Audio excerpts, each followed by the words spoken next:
This episode of Speakers of Feidlin is made possible by our generous patrons like Kylin, Scry de la Rosa, Omeji Cat Comet, Hams Grenade, Anna Ginterrace, Lilium Tenebrae, Courtney, Meili Algren, Ariana Barakil, Elam, Casey Schaefer, Lily Black, Chaitan, Cheshire Saltiri, Ariel, Erisu Yamakawa, Cecilia Lirifu, Daimos, Ignal the Dragon, Jamie Assure, Fafamai Kokomai, Asuta Starbreeze, and Cletus Oreo. Support the show and become a patron today at patreon.com/SpeakersXIV.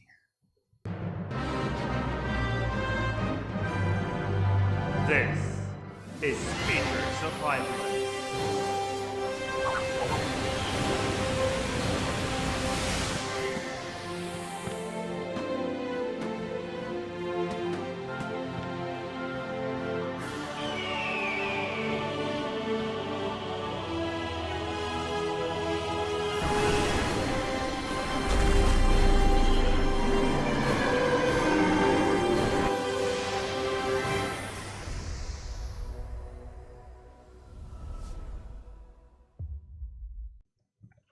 Good evening, ARCians. Welcome to Speakers of Feidlin, episode 123. I'm Lakeel Bravestone, and today I'm only joined by Rollo Des.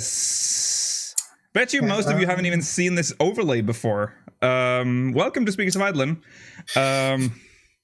We have to speak for 4 people today, Rollo, so I hope you're ready. Just us, baby. Yeah, just us. Yeah. That doesn't mean today's episode is going to be crap, because there's lots of stuff to talk about. One of them being the special website that launched with 4.5. We'll also read a lore interview with Oda-san and Ishikawa-san, and we'll read MogMail. We'll finally read MogMail. God, everyone's just sick now. It's just... Yeah.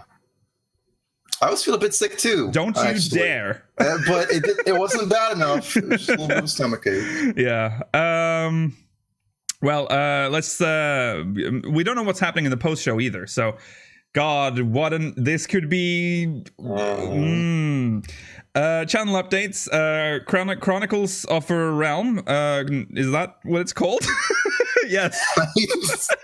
You named it. It's been so long. It's been 84 years since I started on it. Chronicles of a Realm is set to finish on Tuesday the 12th, which will make it a Patreon exclusive at the time. It's going to be a pilot. But, I mean, I have physical Chronicles script. Oh my god. In my hand. It's right there, guys. It's right there. It's right.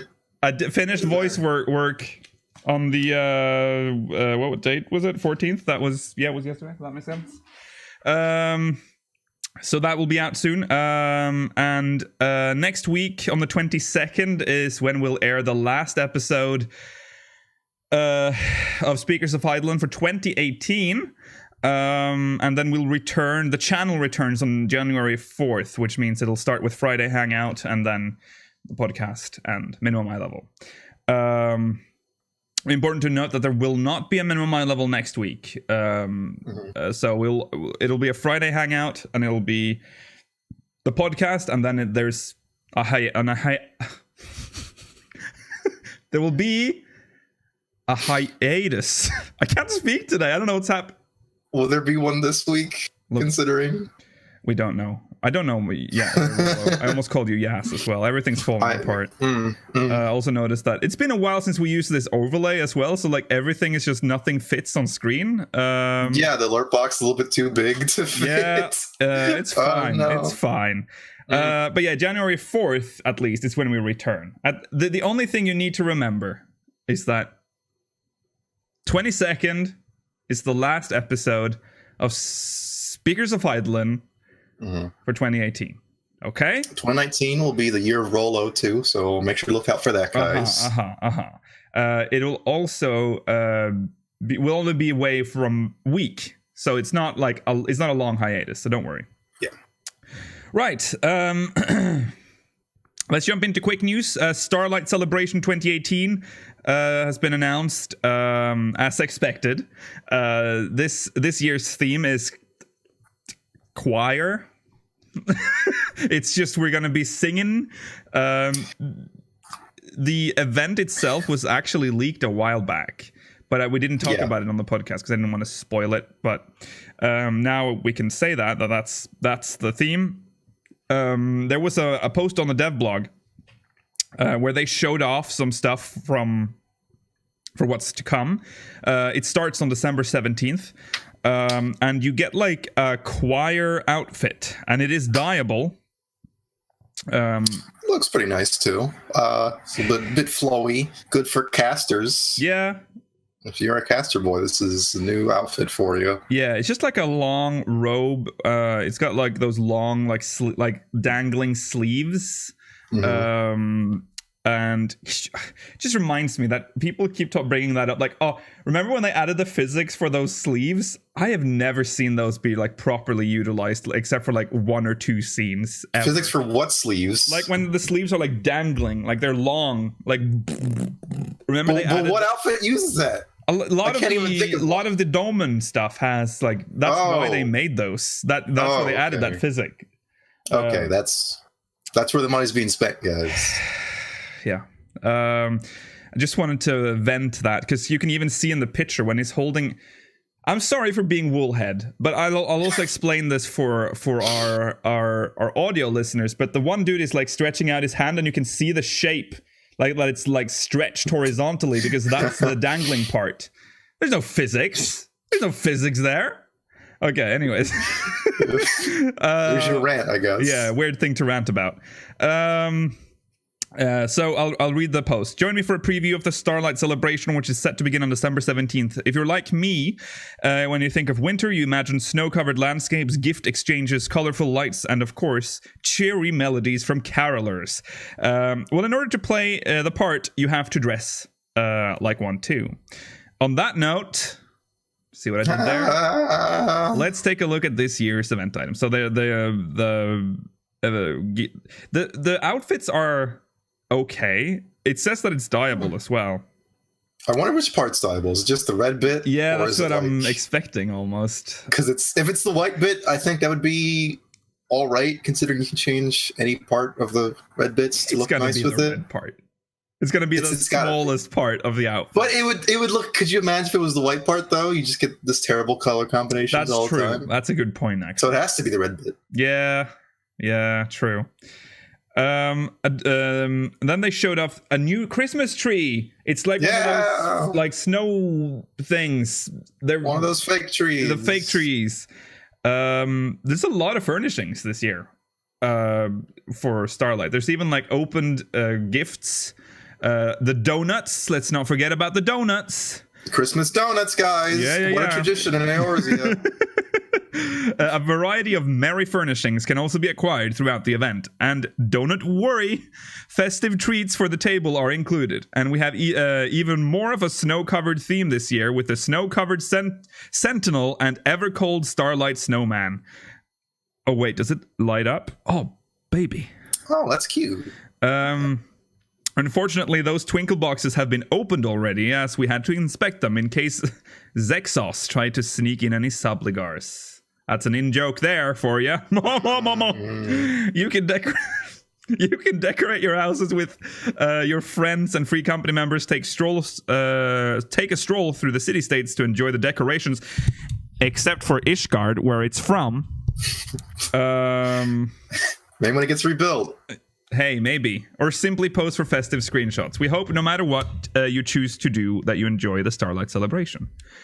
There will also be a Starlight-themed comic contest, so the same as didn't they do that for All Saints Week? Yeah. My little spooky comic thing. Yeah. So, never looked at the winners, actually, now that I think about it. Didn't they? Wait, did you say they did? We didn't. We didn't. Oh, no, we didn't. No. Yeah, that's true. They did... can't even remember the comic, but yeah, someone won. Right. So that's the Starlight thing. We kind of covered the Starlight a couple of weeks ago. A week ago? I can't remember. It's all... Yeah, whatever. Balmung. You'll sing for the kids. It'll be fun. Sing for the kids. There's like I don't want to say that, because if you've seen the leaks, you've already seen like the mini game as well. Right. Let's talk about Balmung. Balmung had some issues the other day. Very specific issues. Very oddly specific issues. On December 11th, between 1:03, listen to this. This is magical. Between 1:03 p.m. to 1:25 p.m. PST. Very 20 minutes. Yeah, for about 20 minutes. Players were unable to access specific areas on Balmung. So the server isn't down, just certain places. And I just thought it was odd to see what areas were inaccessible. So these were the areas that were inaccessible on Balmung. Middle Lenosha, Lower Lenosha. Okay, so far it's a pattern. Mizzenmast Inn. Okay, kind of makes sense. You know, it's Lenosha. The Wolf's Den, we're stretching it a bit, but it's still technically Limsa or Luminsen territory. New Gridania, okay, we're skipping a bit now. Outdoor areas of Ward 1 to 6 in the Lavender Beds. Bokairo Inn, the Hourglass, so basically all the inns, the Roost, the Pillars, Cloud 9, the Dravanian Forelands, the Dravanian Hinterlands, outdoor areas of Ward 7 to 12 in Shirogane, and certain areas inside houses. But hey, the most important area, the quicksands, untouched. People could, they could do their thing in the quicksands during this calamity that lasted for 20 whole minutes. I'm assuming just an instance server or whatever fucked up. Yeah. So it was specifically to Balmung too, so it wasn't even a data center thing. Yeah, no. And it was just 20 minutes, but it's just funny. And of course it had to happen on Balmung. But yeah, so I hope you guys survived. I'm so sorry to all you I'm sure you're all shook. You're shook by this areas. So that's that. It's all been fixed. Obviously, it just lasted for 20 minutes. Send us your tale from the day Balmung stood still. If you were stuck in the Dravanian hinterlands, tell us what it was like. What were you doing? What were you up there? How did you survive? Right. Let's move on to something that's happening right now. In Final Fantasy 15. There's a Final Fantasy 15 and 14 crossover event taking place in 15. Have you seen any of that, Rollo? I saw someone go through it, and I saw the trailer and all that stuff. Yeah, I saw someone. It's a 15 event, I'll tell you that. That's it. But dude, I'm very surprised by how in depth it is. It's like they even use like 14 interface sounds for the game's interface when you're in the mission. Even like the minimap turns into like an Eorzean style minimap. It's like that too for another small crossover they did with a mobile game, Terror Wars 2, and they made this full character model of a character from it. They had voices. It was like. Yeah, and it was like a short 20-minute event, and this is the same thing too. Yeah, this is. But they put so much work into this little thing, and it's really, it's weird. I mean, 14 deserves it. As a 14 player, it is very strange to see it in 15. It's weird because I guess that's not much of a spoiler. Garuda is like the main event, and she's animated, she's voiced. It's just weird. Because our Garuda, as much as I love 14, we know the animations can be a little bit, if it's not a special cutscene, sometimes they're a bit stiff. Yeah. Did I freeze? For a second there you did. I was scared.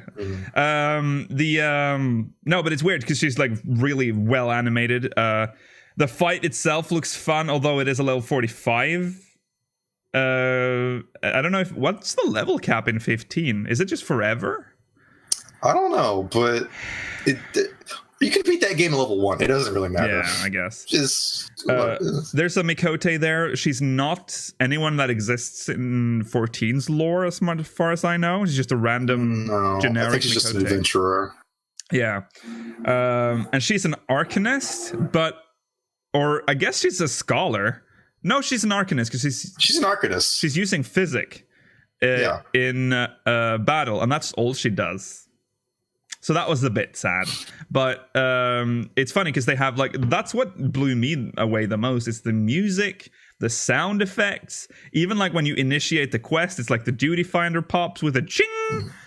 It's very well made. There's also like a miniature Paisa doll. That's cute. I like that appears next to Kenny the Crow. The meme himself. Yeah. Do you like the voice acting in it? Physics. It's like your typical annoying cat girl voice, really, but on her anyways. Yeah. I like Aruda's voice, although it's kind of weird because at some point she does the whole coming down from the sky, just like in 14, where she's like screaming and then the feathers fly out. The scream is the same as in 14, and then she talks and then she screams again, but it's just like, wow. It's just like she did not put her heart into that. Isn't Garuda's voiced in 14, right? She is. Yes, she is. But often in 14, they're like, they have voice for like 5 lines of dialogue, and then there's like that classic fade out, and then you fade back in, and it's just text. But here she's voiced all the way. You also get a summon in 15 that is based on Garuda. It actually calls itself Garuda. So, but it doesn't look exactly like Garuda. It's got that 15. But when will you get it? You never know because it's 15. Yeah. But I think the most important thing that we should discuss here is what happens at the end. Because at some point during the final minutes of the final cutscene, Noctis is missing. And then he just comes back and he's like, oh, was I dreaming? And obviously, that's when he went to Eorzea. Yeah, that's probably what it's going for. So we can look forward to a Noctis hairstyle at the least. Yes. And he's going to be a cat boy. But... Oh, yeah. Because he could be. But... Yeah, he'll probably come in as a cat boy, yeah. The problem is the promotional screenshots that came after. Because there's the screenshot where they're all like sitting, like they're taking a picture, and they've added like a fake 14 UI. I don't know if I think it is official. And on one of the hotbars, there's a green mount icon with a car on it. No. I don't want the Regalian 14, please. I don't. Which, that is scary. That's scary. I mean, we already have Cloud's bike, and I can somewhat accept it. That one fits because it's at least kind of Garlean. It kind of could have been like a Garlean design, but the Regalia is like a car you'd find on the streets today. That's a real ass car. That's a car you see at a fucking trade show event or something for cars. Yeah. And you know what's gonna be the worst part too? What? There's gonna be a real ass car in 14, but it will still be a 1-seater. Because there's no way they're gonna give you a 4-person seater mount for free. Oh, that's very true. Yeah, they're not gonna give that to you for free. No way. Oh, I haven't even thought about that. I mean, that would be the only redeeming thing too if it was a 4-seater mount. Dude, if it's not 4-man, that's like the biggest crime. Like, first of all, you're breaking all lore in the game by bringing a real life car. And don't tell me, we have the sperm mount from fucking Yokai Watch. That's different. That's different. We have that one could still have been manufactured in Eorzea. If you look at the control panel in the sperm mount, it has like these weird like dials and shit that you'd probably find. Like, it looks like Sid made it. He didn't make the Regalia. That one's like a car. It's just a car. Just a car. It's just a car. We're so close to the police car, Rollo. It's happening. Oh, you know what you can do? If you want the police car in game, when the Regalia comes in, just mod it to make it look like a police car. You can do it now. Don't do it. You can do it. I'm gonna cry. You can make it happen. I'm gonna cry for weeks if I'm just knowing that mod exists. I'm just gonna weep. I'm gonna constantly weep. What would you be okay if it was like a miniature, like Eorzea style Regalia, like a 1-person kind of toony looking car that would fit more in 14? I can't even imagine what it would have to be like bulky and weird and have like exposed like pipes and stuff, because I feel like that's like Aorc. Their technology isn't that, they're not that far ahead in technology where they're still just working on function over like design. Like they're not, it would have to be not look like the regalia at all. Like it would just look like like the best I'm thinking of is like those old race cars, like from the 50s and such. Yeah, like from like the old Formula One cars, something like that. Yeah, like a single person tube, basically, with like big wheels on the side. That's the best I can come up with. Yeah, like an airship with wheels. Yeah, I mean, look at their fucking submarines, which, by the way, blew my mind that we even had that technology, but we do. They're made of wood. Like the regalia, wood, though. I mean, you could say regalia is from a different world. Yeah, that's fine, but you could just say that about everything. Like, here's a police car from New York City. It's from another world. I'm sure that's what the people the devs for Terra said. They're like, oh yeah, but this one just fell through like a portal and it ended up in our world. I don't think there was even a crossover event for Terra Wars. No, they just added a car. They just added a police car to a high fantasy world for no reason. I'm sorry, I'm fucking venting too much, but yeah, it's if it's not 4-man. It's if it has the 4 seats and there's no 4-man. The 4-man position in it. Dude, they're gonna do something. Even the point? They're just gonna have like luggage and stuff in the back. It's just like they can't fit people because you got so much luggage on your where you're adventuring. You need to store all your stuff in the regalia. What if when you get in the regalia, the driver's seat is open, but the other positions are filled with like Noctis and his pals. They're palling with they just sit there all the time. Yeah, but they're 14 versions, so it's like fucking God. Noctis is the cat boy. I don't even remember their names. Fuck. The other dude's Aroga did, and he's chilling in there. That's it. Oh, it could just be a minion, but the color is the thing that's problem. Like it's green, and that's aren't minions blue icons? Yeah, they aren't they? So green means it's a land. No, all mounts are green. The buttons. So I don't know. What do you think we're gonna get in the for the actual event in the 14? We're gonna get their hairstyles. Oh, you mean like rewards or what's gonna happen? Yeah, like what we're gonna do. Well, he just disappeared in 15, so I feel like we're just gonna have to help him get back. Maybe. There's like I think there's like a cat as well that like messed with the machine somehow. I'm thinking they're gonna put some Easter eggs. Dude, do you think we're gonna see like Kenny the Crow somewhere in this? I'd be down for Kenny the Crow. I want a Kenny the Crow outfit. That'd be good. Oh wow, that would fit in 14 just fine. Whatever. Yeah, baseball caps. Cool. I'll deal with that. Or Kenny the Crow minion would be cute too. Yeah. I mean, I don't know. I can't even imagine what we would do. I'm sure we're just going to try to get him back, but there will have to be like a battle. I don't know. I feel like we're going to have a fate, like the old, the 11 event. Remember that? Yeah. I feel like we might just get a fate, and Noctis will stand around and be like, I'm a cat boy. Oh, what do I do? Yeah, I guess. We'll see. Yeah, well, we don't know the date yet, but it is more or less confirmed by Yoshi P during the reveal of the 15 event, when they revealed the 14. The same stream, by the way, where they gave all the news about 15's future. Yoshida was like the only good thing about that stream. Right. Let's jump into our main story, which is... Wait, I haven't put that in. The first thing we're supposed to look at is the website for 4.5, because there are some implications here that we need to look at. Let's see. All right, pull it out. Let's pull. Oh God. Oh well. I hope you like waiting. I hope. Hey, you guys.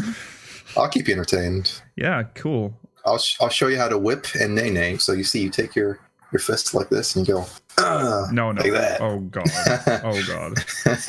That's the whip part. Oof. The nay, I'll show you another time. Okay, I've fixed it. So the website launched just a few days ago. Oh wait, it's too big.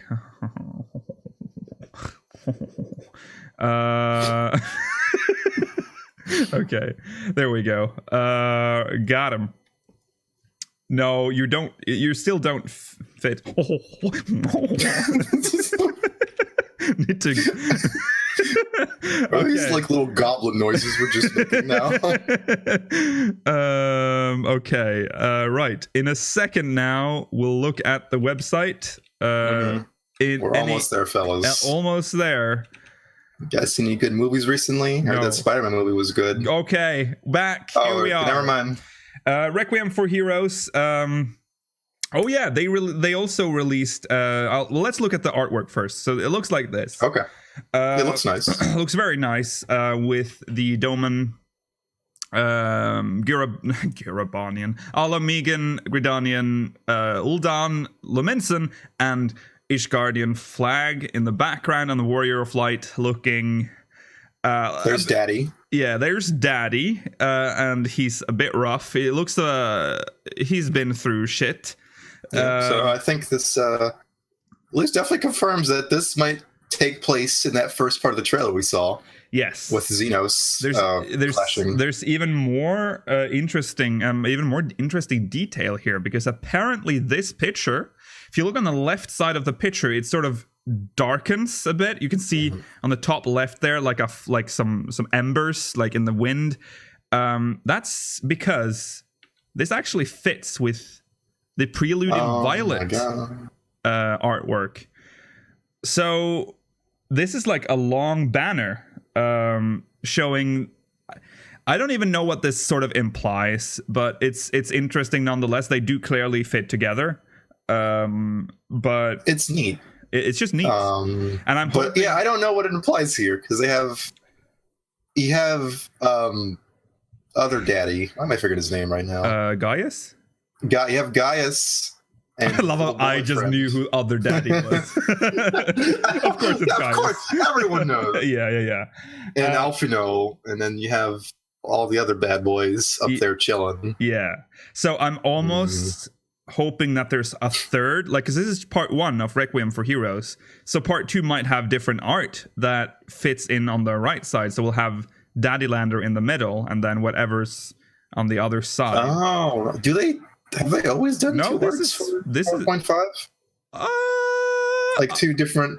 I don't know. They might not. Yeah. I can't remember. It's been a while, but yeah, I thought that was pretty neat. Little detail there. Very neat. Very neat. Let's look at this page. So at the top, you see Requiem for Heroes. So there's only 3 things that's been released so far. Main scenario, new job, Blue Mage, and new dungeon. But there's some very interesting stuff written here. A very key point is revealed in the main scenario section. War looms once again. Scarcely has Alamigo taken its first breath of freedom when the Empire reaches out with ironclad fingers to reclaim the bloodied nation. Which answers the question I had the first time. It's like, who throws the first stone? And it's very clearly the Empire. We're defending. We're not invading. So still on defense, huh? Yeah. Which I would expect from the Empire. They wouldn't just sit and wait. I mean, surely they would know that we were trying to do something here. Yeah, Liesel's gonna liberate it again. She liberated that. She can do it again. Yeah. Meanwhile, on another one after another, the Scions fall victim to an incurable slumber, leaving ever fewer of their number to contend with a rapidly disintegrating peace and the mystery of the voice which haunts them. Oh my god. So that's exciting. What Scions do we have left now that are awake? We have Alize. We have the little Lala from Eureka. I already forgot her name. I can't. Oh wow, God, we've been in Eureka. Her name is what? Kryl. Kryl. Yeah. Okay. Kryl. Oh yeah, Alphino as well. Alphino, obviously. Yeah. Oh, those are the only scions left. Wow. Yeah, because even Urion Jer got yeah. Hit. That's oh God, we're fucked. Even him. So I'm assuming Alice and whatever they're gonna have to fall because they're the only scions left to fall. Or they might just be referencing what happened in the previous patch. We don't know. The rapidly disintegrating piece. Also, obviously, if you're technically already at war. If the Empire starts invading Eorzean territory, wouldn't you already be at war at that point? That is a declaration of war. Would you be at war if you're a newly formed nation or a newly reclaimed nation? I guess. Yeah. Would you start at 0? No, really. No, you wouldn't. No, I mean, at this point, no. So they haven't formally declared it. I guess I don't know. I mean, there's. Come on. I don't know. I'm just trying. If you're invading, I'm not agreeing with it. If they're like fucking invading you, you're at war. That is a declaration of war. If there ever was any, that's yeah. You gotta declare back, of course. Of course, yeah. You have to send someone like, oh, we do declare war as well. Mm-hmm. That is very interesting. That's all I have to say. It's sort of. I mean, I guess this is going to be our opening into Garlemald, because now that we're at war, we can push into Garlean territory. It's almost better that they threw the first stone, because now they don't have to be like, because it's difficult to be the one who's the person who starts it. I guess to be the person. I guess maybe players would kind of feel like the bad guy if they were like charging in to like someone else's country to kill them or something. Yeah, maybe that's my guess. Yeah. If you're on the defense, it feels more noble. It does, yeah. And then the last part with the voice thing. So we're going to learn who the voice is, probably, or at least get more clues as to who that is. There are some pictures too. There's a picture of Alice at the burn. The broom. The burn. Not the broom. I keep saying the broom. Every time. They're in the broom. But no worm. No worm. There's the Garlean ship. It looks like some husks. They look broken, or they're just covered in sand. They're just covered in dust or whatever. Yeah. They're looking at each other. Not much, but that does mean that Alice is going to meet Gaius in this patch. We're probably going to be there with her too, to be honest. Oh yeah, that's true. That might happen. This might be our first contact with Gaius after A Realm Reborn. I hope we can do like the handshake from from Predator. You know, when what? You know in the movie Predator when I almost said Hulk Hogan, Arnold Schwarzenegger meets the black guy. He's like, Dylan, you son of a bitch. And he does like the big, and it zooms in on the bicep. I want that. I want to do that with Gaius. While my character do. Hell yeah. Please. Yeah. So that's exciting. Next picture is just a generic picture, almost I would say, of the leaders of the Eorzean Alliance, and of course the person who liberated Alamigo right there. Right there, she liberated that. Yeah, she liberated that. It's Rauban, the Sultana, and Merlwib, and Lys. They're sitting in Garlean chairs. Oh, they are, aren't they? Oh my God, this is in Garlemald. Is this after they killed everyone just sitting in their chairs? Well, we liberated this, so it's ours now, I guess. Whoa, that's scary. Wait, hold on. This might be at the embassy. There's no way the leaders of Eorzea would just go to Garlemald and sit in no way they would do that. That's the biggest risk ever. Maybe this is just somewhere they haven't cleaned up yet, they still have a ton of Garlean shit just laying around. Yeah.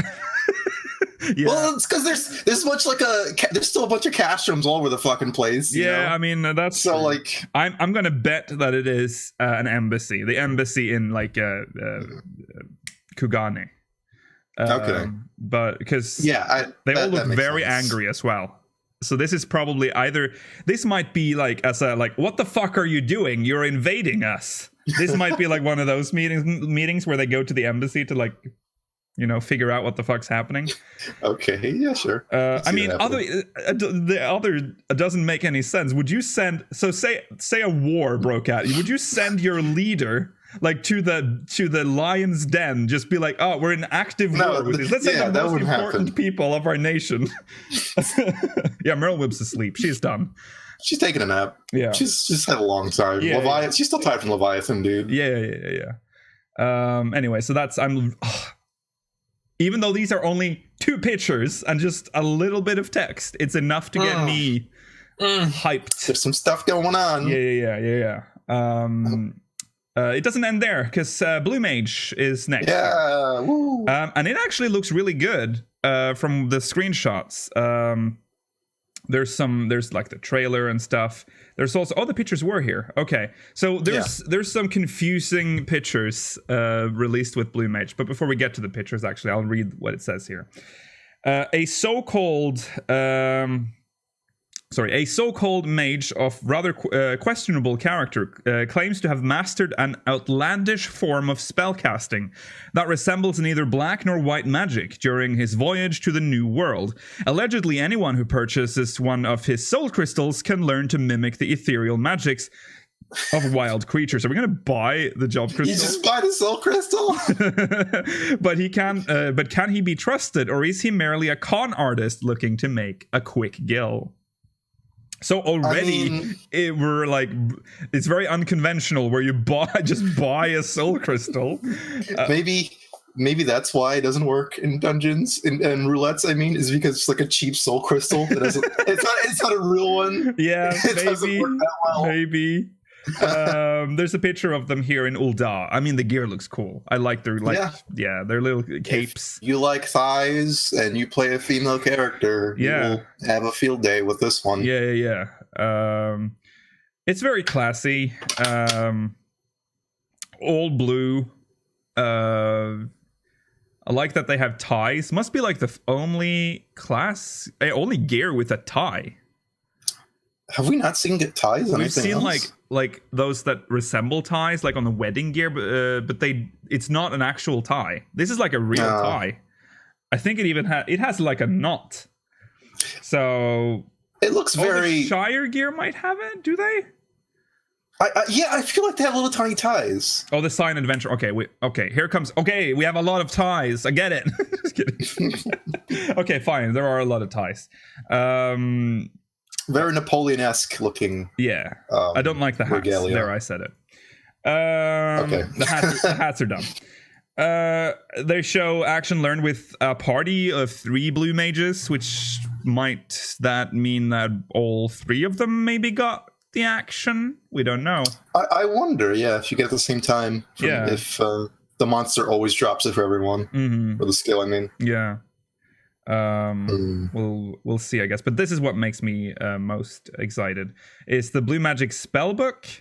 The world is full of wondrous techniques for blue mages to learn, and this handy spellbook will prove indispensable. Find out where to seek new magic and view a wealth of information for spells you have already acquired. So you get like you get a spellbook. It looks really cool, the UI for it too. Yeah. And it'll also tell you like where to find the certain spells that you don't have yet, and you can put the spells. So you open the spellbook; it's got 49 actions at launch. It seems. So you can use like 20 of them at the same time or so. 20, I forgot how much it was. 24. It says 24. Actions, okay. Yeah. That's really cool, and it gives you like some lore about the action as well. So it's like a mini lore book too. Yeah, it is. Like I like that. Also, we actually get a picture of the Masked Carnival. It's in Ul'dah. It's looking like an Ul'dah event. Whoops. There we go. This I don't know where this is. It's like a big arena. It's like a coliseum, but it's way bigger than the one inside Ul'dah. This isn't like the gladiator pit or whatever. This is like a different place in Ul'dah. Yeah. It can. I'm not sure if it's like inside in Ul'dah, or if it's. It has to be. I still think it's. I don't know where in Ul'dah this would be. It would have to be somewhere where there's no like spires or anything. It has to be either at the top floor or at like the. No, I can't imagine where it is. Maybe it's just a building outside of Ul'dah, but that we haven't seen. They build a new place. Yeah. Maybe it's at the Gold Saucer, for all I know.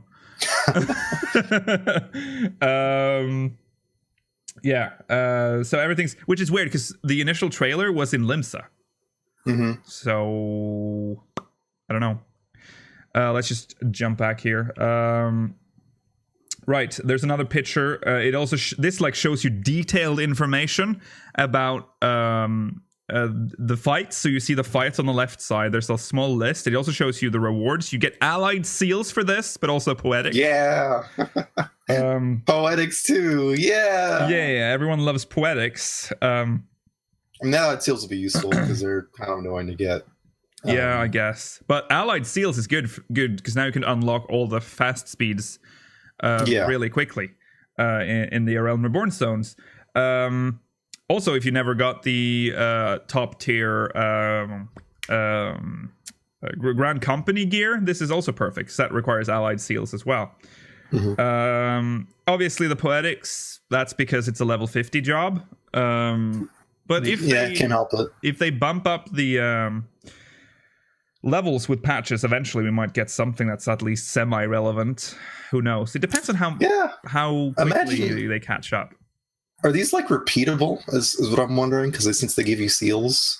That's such. It says not complete, so I'm assuming you only get it when you complete it the first time. Maybe I feel like that's a 14 thing, but I don't know. Oh no, it says weekly target. So it's like okay. You can do all of these like once a week, it seems. No, wait. So yeah, I was right. I remember last time we talked about this that there should be like weeklies for this or something. Yeah. I don't think that's what they're doing. There's like a blue star on it, so I wonder if that means that that's the weekly challenge, because the blue also is in the header part. So that might be like at random. It picks one at random every week, and that's the weekly challenge. Maybe, I don't know. Mm-hmm. It's interesting, and nonetheless, it shows you like detailed information about the opponents as well. It shows you like almost like a very basic bestiary, where it gives you it doesn't really give you any lore though, but you can click on each of them and you get a little picture and some stats and the element and whatever. That's cool. I hope there's more rewards though than just that, because that would be. I agree. This is. I mean, they're useful, but yeah, it's not something I'm. Oh well. Okay, let's move on to Gimlet Dark, which is the new dungeon. For those who dare travel twixt Aldenard and Ilsabard, there is but one path, and it leads through Gimlet, a confluence of harsh terrain and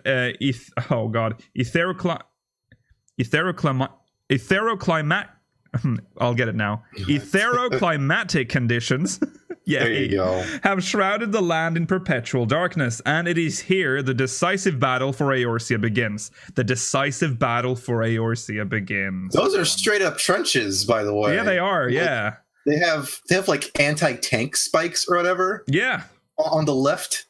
So so those have been raised by us, I would assume. I would assume so. It's made of fucking wood. Yeah. But can the Warrior of Light prevail in this land long since lost to the light? Wait, what? Long since lost to the light? Does that... I don't know what that means. But there's a picture. I want to say something about this picture. I know I'm not going to shit on anyone's parade here. This is a very cool looking dungeon. Here comes Debbie Downer. We cannot ignore the fact that the texture work on that airship is horrid. It's horrid. You made me notice that. It's very, very bad. It's very bad. I'm so sorry, but it's very, very bad. It's only really bad on the front of the ship. Everything else looks fine, but that does. That's a bad texture work there, but I'll let it slide because everything else is very cool. It's probably moving, right? So, like, you just see it pass, and that's it. Yeah. Great, I hate this dungeon now. There's the boss. A Colossus. Yep. A gold Colossus, even. Yeah. That's cool. I'm looking at like the background and stuff, but it's just like just death. And then there's the dungeon gear. Half of this looks good. Okay, which half do you enjoy the most, Rollo? The center, which is the tank one. We have to remember. Hello, audio listeners. Okay, sorry. What would you say the style of this gear is? It's Garabanian-ish, isn't it? I don't know. It's kind of hard to describe. Yeah. It's got lots of like flowing cloth, basically. Yeah. It reminds me a bit of the Garabanian set for the old 310 tome set, actually. Yeah. It kind of reminds me of that. Yeah. But like a bit more heavily armored. Yeah. So I'm sorry, that's Ruby. I like the tank set. I don't like the helmet for it. It looks a little dopey. Oh, the helmets are bad. Yeah, the healer and caster gear looks good because we only have our headgear is like a bandana. It looks like almost. It's not a bandana. It's like a thing. It's just like it's not a helmet and it's not a mask. I approve. The healer and magic DPS is really nice. I forgot the word for headband. That's good. I also like what I'm assuming is the ninja set, maybe? Or is that the monk set on the left in the brown? That looks pretty nice. Yeah. I'm not a fan of anything else. I feel like the healer gear, which of course is the only thing I always look at whenever I open. I haven't even noticed the other gear. Is that it looks like Christmas gear. For the healer set, yeah, that's your Christmas outfit. Hey! Well, actually, it's after Christmas. Although it's a bit late. I mean it's fine. I can be Christmassy every day.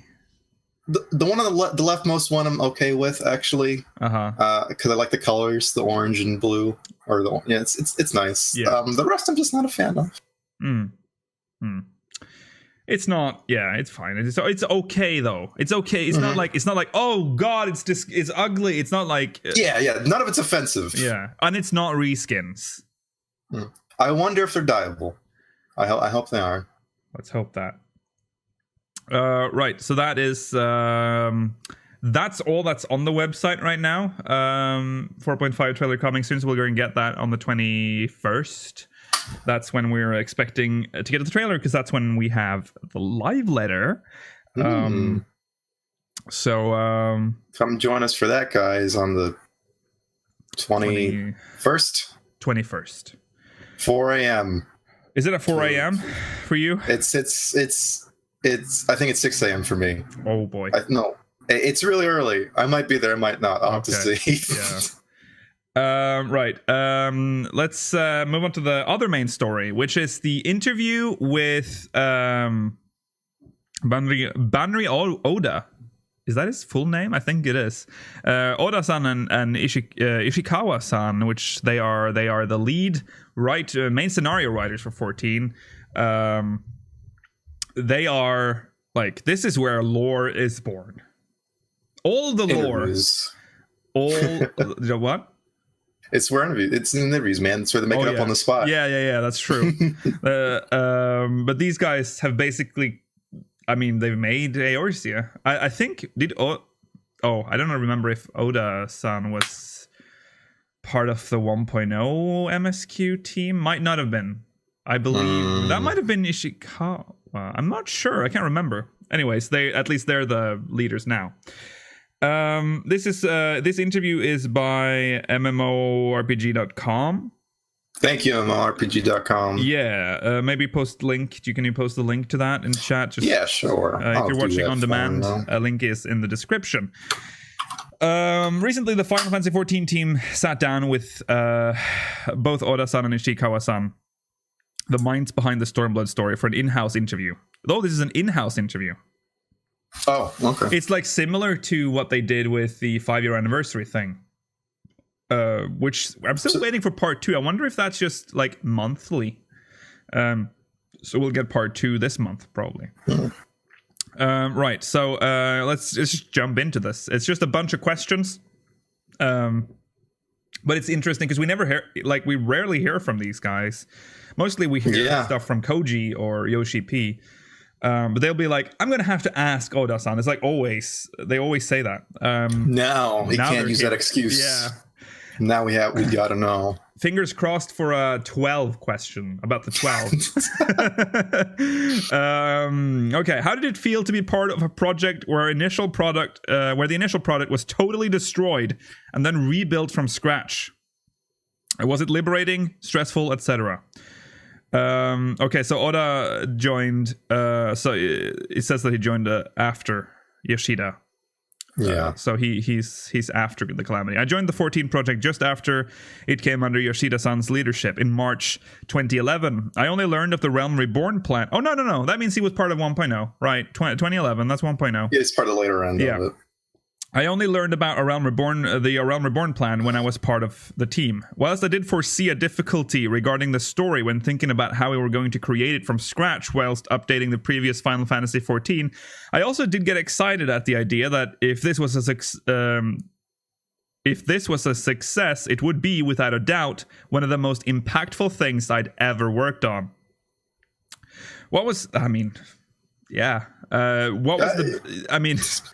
People still talk about it. Yeah. Like how great it was. So. I wonder who did the initial lore. I'm sad that I don't know who was in charge of the original 1.0 lore, like ground zero for the lore. Would be interesting to hear what they think about 14 now, like how much the lore has changed from what they had in mind. I love that every time we have like an interview about lore, I'm like, oh, I wish we could talk to these people instead. You're the reason why people go up on the Q&A panels and ask, but we're gonna get a 1.0 server? I'm sorry. We're gonna get a 1.0? It's because of you, I swear. I'm sorry. What was the biggest challenge for your work during this period of transition? Not destroying the feelings and experiences that the players of the previous 14 had. On the other hand, we also had to make it easy for the large number of new players joining with Final Fantasy XIV or Realm Reborn to understand the world setting and story with ease. Handling both of these at once was a challenge, especially with previous Final Fantasy XIV lore and story, as it was pretty difficult to grasp. I felt that it was difficult to find a method of expressing the basic lore easily without changing anything within it. So he did put a lot of care, and we know that. That's proven, because, I mean, if you took a 1.0 player out of time before, like, if you... Here we go. You take... Again! Let's travel to the year 2011... Okay. And then they don't know about the whole Dalamud thing yet.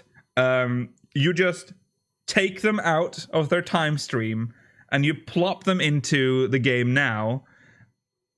I think they would be like, oh yeah, this makes sense because this was how it went. I don't think they would be like, wow, they've changed everything. I think the lore is more or less, it's been true to where it came from. It feels mostly consistent from what I've seen of it. Yeah. So, don't aside worry. from just like things they couldn't work on. Yeah. Don't worry, we're back to 20 whatever year we're in now. How do you go about crafting stories that have a wide-reaching global appeal and remain accepting without being too simple? I think it's important to frequently ask myself, how would I feel about this if I was a player myself, if I were a player myself? Anything too simple would, of course, get boring, whilst too much of a more difficult script would also make people lose interest in reading it all. I take care to constantly think about how it will feel for the audience. That is not to think, is this fun to write, but would this be fun to play? Makes sense. I mean... Yeah. That was Ishikawa, by the way, who said that. Okay. Yeah. Was Ishikawa working on 1.0? Or was that just Oda-san I want to say yes, but I also am not entirely sure. I might, because I was going to say that Ishikawa might have been from the beginning, but maybe not. I'm not going to say that. Don't quote me on that. We don't know anything, guys. Don't quote us ever. Not even once. No. I'm just going to have a random sip there. That was perfect timing. Yeah, I mean, it's a lot of lore junkies probably wouldn't mind a lot of text to read, but I understand, like you mean, this people are gonna try to play this game as well. No, they just dumped all the lore text in the leaf plates. Yeah. Remember? Oh yeah, that's true. That's where all the heavy lore is actually in. Is there a challenge involved in writing a story for an adventure where there's no real end to the adventure? Which I feel is a pretty valid question, because imagine, like, when you work on a single player game, the scenario has an end. In 14, there's no end, at least not that I know of yet. I'm sure they have. Well, I'll read the answer. Actually, it's something I find interesting, is we're still talking with Ishikawa here. I find interesting as it can only be done with this project. There are things that I wasn't able to include in the game at first, which I was able to years afterwards. But as it's long-term operation, there is also a worry about the restrictions we have on data, though. True. I mean, hey, this game's getting bigger by the day, guys. We're at, like, what, 32 gigabytes? Yeah, it's pretty small. That's almost half of a GTA game.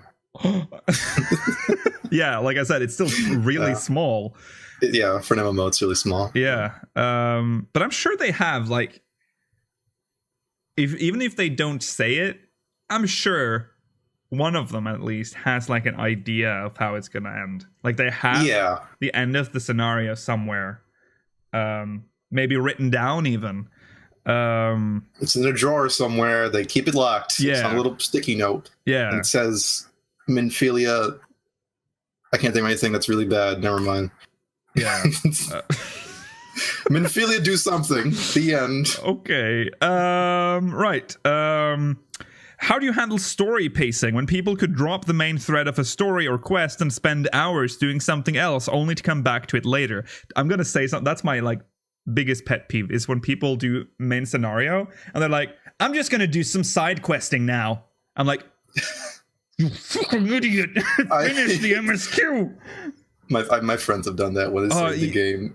Like, I'm gonna level all the crafters to 30. Yeah, like right now. I'm a bit bored now. I'm gonna go do some fucking crafting. I'm like, no, not now. Your MSQ is active. That bothers me because I know that they're gonna lose. Like, they're gonna be like, oh, what was this again? What was this fucking dude again? Like, dude, if you just done the MSQ when you were actually doing it. 2.x at least. Yeah, please. yeah. What's the question? Oh yeah, this is what we just talked about. The UI in 14 is constantly evolving, and since Stormblood, you don't lose where the next quest needed to continue the main scenario is, even if you drop it halfway through. So that's the little box that tells you where to go. So I kind of feel like the way it doesn't tell you where to go. You have to click it to see where you're supposed to go. So I kind of feel like the way we create the story isn't that different from an offline RPG. Saying that, we take care to ensure that there is time for players to think, oh, I've come to this point, so I will run the roulette, or I might take a break and craft some stuff. As there are various small branches coming out from one main storyline. Yeah, I mean, yeah, that's something to deal with in other, like, games, like The Witcher or whatever other games people be playing. Getting sad reading all the stories from chat about people who have experienced the same, where, like, drop the MSQ. Don't drop the MSQ when it's active. You only do that when you hit the cap. When you can't progress any further, that's when you do all the other stuff. You don't do that while... Anyway. What challenge is there in creating a sense of continuity between each expansion to the original story and world without making it seem both wildly unfamiliar yet too similar to what's come before? Ishikawa says, the best method of not allowing the story and the stage to disassociate is for the main scenario writers to think up the setting for the land and groundwork of the expansions. But the problem with that is that the amount of work that we make for ourselves increases immensely. 2 exclamation points. Haha. I sound really overworked. Maybe give them a break. We're overworked, but we love our job. It's very fun. Every developer is sitting and cry for help whenever interviews slowly. What aspect of your work in Final Fantasy XIV or Realm Reborn have you found most inspiring or enjoyable? Ishikawa then answers, these days, it takes over 3 years to develop a high-quality game. As a result, I feel that a unique strength of 14 is that patches are released every 3.5 months, and expansions approximately every 2 years. Players also give us their feedback straight away, so we get to see how much they enjoy it, and because of that, I cannot see myself wanting to go back to working on titles that have a large amount of time before their release. So, that would be weird if you work in like an environment where content is pushed out like every 3.5 months, and you go to like an offline game where dev time is like 3 years. Or like even writing for a show too, because like if you're writing for a show, you do the whole season, and then that's it. You have to, if you're waiting for feedback for the next season, and that's it. So it's kind of a unique experience. How much of a challenge was it to create a new set of world lore for Realm Reborn that doesn't betray its origins in 14's original game? I love that the answer to this is just like a short sentence from Oda-san. There's no mistaking that creating it from scratch was easier. just let us make our own game. When working on the background for a game expansion, do you also work on expanding the lore, or are all expansions direct results of aspects of a Realm Reborn's world that you've already outlined in some aspect? Oda-san says, there are 2 patterns. The fundamental world lore that has already been determined and cannot be altered, and then changes made when necessary. For example, when the new content and jobs are added, we think about the gameplay and playability first, then the lore is considered thereafter. I don't understand. He keeps talking about gameplay and playability, and then the lore is considered thereafter. Well, I mean, it's just saying that, like, should does lore even interfere with gameplay and playability?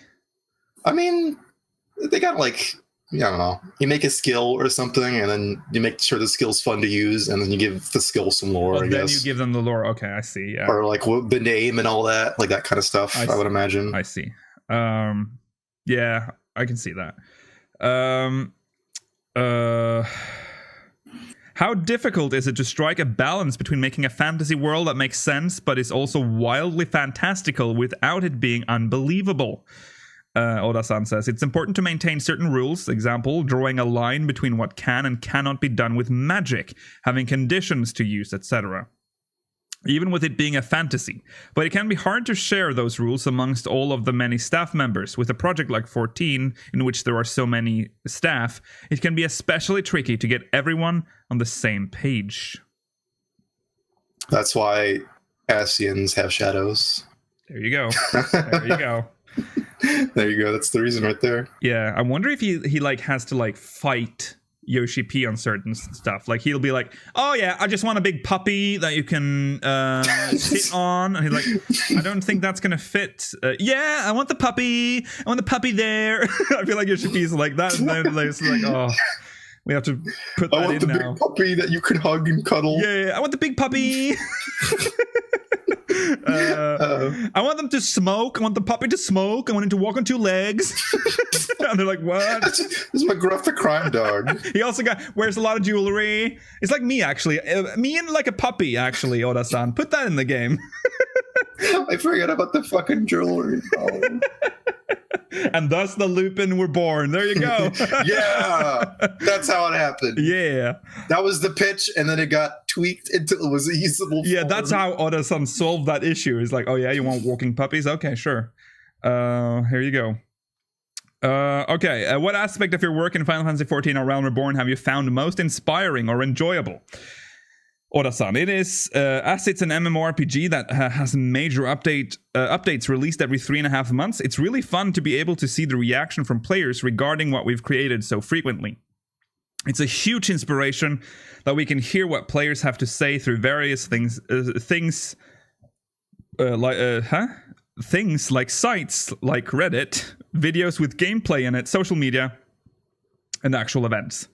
And the Speakers 14 stream at Speakers of Heidelin, Twitch.tv, Speakers of Heidelin. Hello, that was an interview. That was in there. Hello. Yeah, that was in there. He's watching. Hello, Oda-san. We'll talk with Oda-san in the post show. Actually, no, just kidding. Yeah. I mean, he mentioned Reddit, guys. There you go, subreddit. He probably isn't reading it, but he probably gets. He knows that it's a thing. Yeah. Yeah.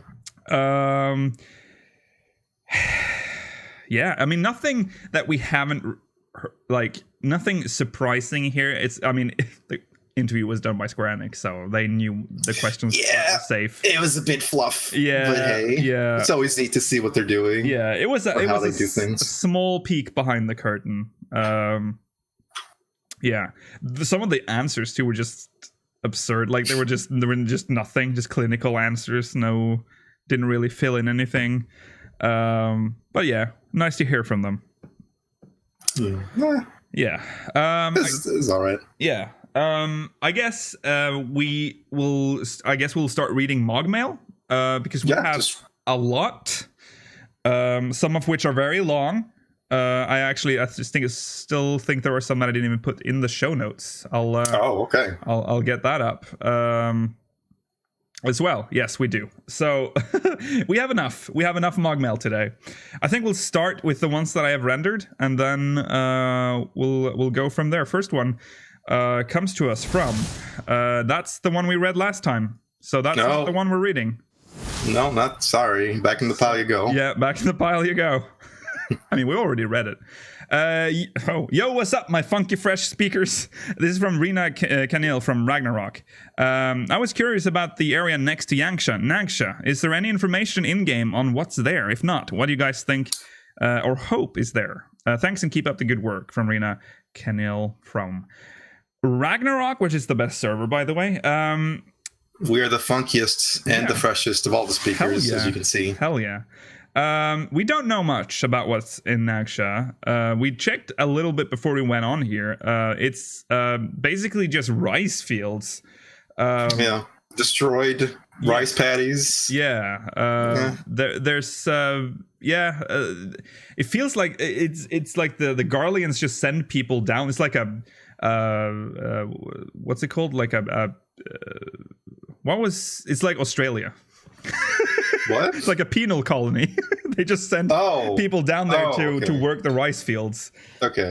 It's mostly broken, it seems, at least from the little lore that we have. There's not much lore about. And we don't have the lore book for the second lore book, so we can't say anything. It's in there. Yeah. Oh yeah, it might be in the second lore book. I'm still waiting for mine. So, Royal Mail. Where is it? I'll wait next time. Where is it? Right, moving on. You can't say much, sorry. Yeah, I can't say much about it, but rice patties. I'm sure it's going to play a part in the expansion, or maybe even a 4.5. We'll see. Although that's where we ever live. We didn't discuss this, but I think Grimlet Dark then is in Garabania. It's like the connection point between. Yeah. They said that's the bridge between. Ilsebard and whatever. Yeah. So. Not coming from the east. Yeah. Okay, let's take the next one. This one's from Lucian Atrell from Midgardsormer. I'm not sure if it's on screen. No, it's telling me to just read here. It's so long, so I couldn't fit it on the screen. Let's see. Right. Hey guys, thank you for all you do. I found your channel through a shout out that NoClip gave you in their Death and Rebirth of Final Fantasy XIV documentary series. Came and devoured Rise and Fall. Fall and Rise. What? Soar and Roar as they've released. Keep up the good work. My question has to do with the Shadowbringers teaser. They were careful to call it a teaser and not a full trailer. Released at NA FanFest. Teasers are usually released at FanFest, and the last two shared something in common. They were all abbreviated versions of full trailers we'd receive later. The Heavensward FanFest teaser lacked a lot of the 2.55 story CG, true, but also a good portion of the Ishgard segment as well. The Stormblood FanFest teaser lacked everything after the segment in Ralgor's Reach. My question is, why would this teaser be any different? While I do think that the teaser is edited far more cohesively than those previous two were, there are still points where it seems like it could cut away to something else, much like it does with Thancred's segment, where it's introduced with an effect in the middle of the battle.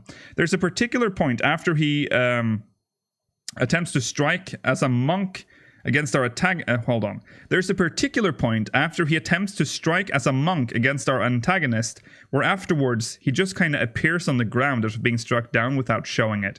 What else do you think will eventually be included in the trailer? More details on the other Scions? More previews of new jobs? I'm excited to know more. Thanks, y'all. P.S. Little Gremlin's monologue and narration given are also super interesting, as my personal theory crafting radar goes off when I hear it. So if you have any thoughts on those, please share too. So finally I get to talk about the trailer again, because I've been losing my mind over that trailer. Oh boy. What do you have for us? So first of all, just to answer like why I think there's more to this than the other ones, is because first of all, they said that the trailer was different. They said that this was more of a trailer, like a movie trailers type trailer. But also, I think the only thing that has actual real lore implications is the scene with Thancred. I think that might be the only like glimpse of actual story that matters in the trailer. The rest is, to me, feels more like the Heavensward trailer where he just fights on the bridge. It's more symbolic of what we're about to do. I don't think we might not even fight that statue. It might just be, I don't know about that, but there's like, I don't know if that's specifically story. Though what the Gremlin says could be story. See, I feel different about that though, because I think I think the Thancred stuff that's probably going to happen in game or something like that, something similar at least. Yeah. But I also think the Xenos bit is like, I forgot that's going to happen. Oh yeah, that bit too. That's going to happen. But that's this 4.5. That's 4.5. Yeah, story. that's a 4.5 bit. The Thancred one might also be 4.5. Actually, we don't know, but no, that'd be really quick for him to get back up. But I guess that's true. He wouldn't just wake up.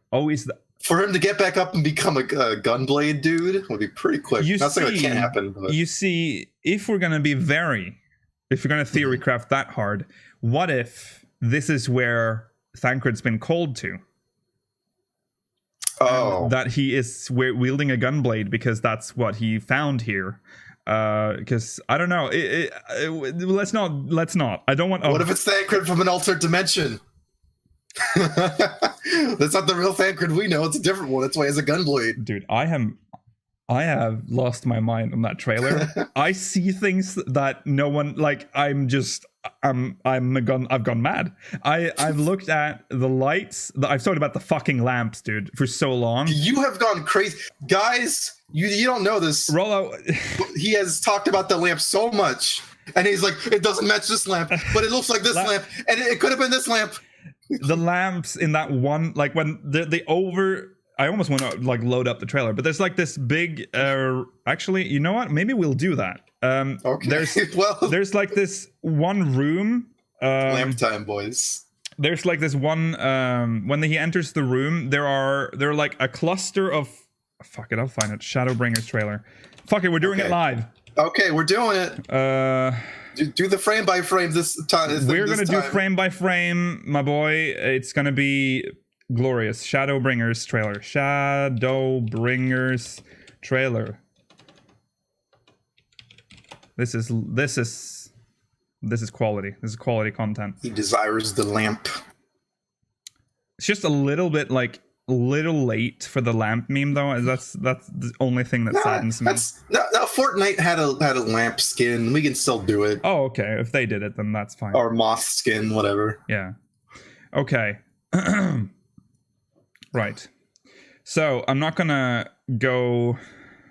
Okay. So this is the part that I've been looking at for so long. So there's the one clip. So first of all, what's in the cage behind them with the blue flame? What is it? You can see that it's really big. It's got an upper and lower part here, and there's like this big band in the middle. So it's very blue. It's very blue. So I of course immediately think of Pharos Polaris because they are supposed to have a blue void bomb caged up. See, you say that, but it makes me think it's more of a cerulean powered thing. Oh, it could be. Yeah, yeah. I mean, well, let's just keep going because my theory is about to crack pretty massive. Okay. Because if my theory of this being the cage that holds the void bomb of Pharos Polaris is correct, then why basically they would just raise the cage. They would like lift the cage up to the top part of the tower at night. But if we get to here, the chains don't make sense because I think. Well, actually, you can't really see it. Oh, actually, it does look like a pulley system because they go down here, don't they? This place is made of rock. This isn't a lighthouse. I mean, the lighthouse is built into the mountain, like not a mountain. It's like I'm trying to make it be Polaris. The top of it? The only reason I'm saying this might be a completely different place from where we're going in, but this part I can't actually make out. The only thing I can think about is because I've just done a Limsa Lominsa episode and Forest Polaris is just fresh in my mind. That's the only reason I'm saying this. The lamps here I don't recognize them as much as Lominsan lamps. But they look like what lamps we have? Are they called fuse lamps? And filament. Lamps with filament in them? Yeah, they do. Which is not a Eorzea thing at all. No, that's true. But I also can't imagine this. This could be Garlemald. Also, just notice that there's something glowing here at the back. Is that? Yeah, that's something glowy in the back there. Whatever. Okay. Magitech pack. Here is where I have spent most of my time. These cluster things. So the first thing I noticed was this. This is a Lominsan lamp, very clearly. This is the long ones with the top. These round ones are also Lominsan. You can find them everywhere. You find them in the Drowning Wench. You find them in the East and West Hawker's Alley. You can find them pretty much in every public area in Limsa Lominsa. Now these fucked me up because I couldn't recognize them. There's like a cluster of 3 almost crystal-shaped lights drooping down. Those are the filament looking ones, like the ones from outside. Well, no, they don't, because they have. If you look closer at them, they look like tiny shards. Okay. But they're lit. So, looking at the 1.0 opening cutscene for the 1.0 Drowning Wench, they used those lamps. Don't you have screenshots too?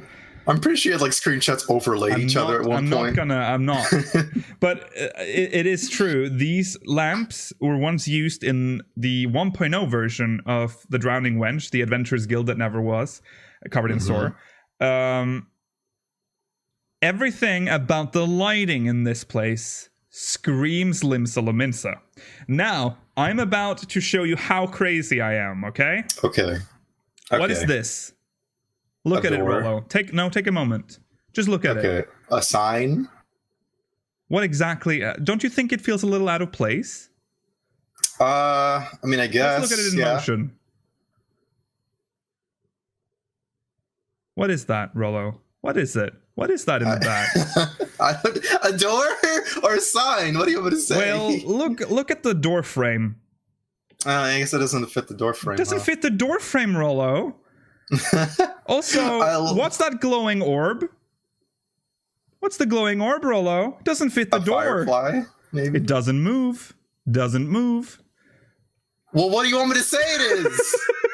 What is it, Rollo? It's. I don't know. Okay. You tell me. First of all, it doesn't fit. It doesn't reflect any of the light in the room. Like, look at the lamp here and how it reflects on everything around it. But this, completely dull, as if they just put a texture on it. Either this is just bad CGI, or it could happen, or they're covering something up. Something that's clipping through with a light here. Huh?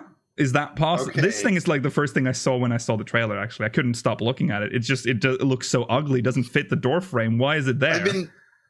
I don't know. What is it, Rollo? What do you think they would do? What would they, like, we need to cover up this door, and then they just get the biggest, fattest gate that doesn't even fucking fit? I guess. Everything else in this place looks so, like, nice. Like, everything is, like, thought out. Like, the design is nice, and then you get this ugly shit out of nowhere. You don't see it anywhere else, I guess. What I'm hoping is that when the full trailer releases, that thing will be gone and there will be something there. The door. No, it's not a door. Whatever this is. What if something is standing there, like something that we're not supposed to see yet, something that glows with that glow, which for some reason is clipping through? I know I've lost my mind, but I need to get this out of my system. Okay. But yeah, that's... I mean, I'm not saying you're wrong or that it's unlikely. It's a little bit of a stretch is all. Everything about this trailer is a big stretch.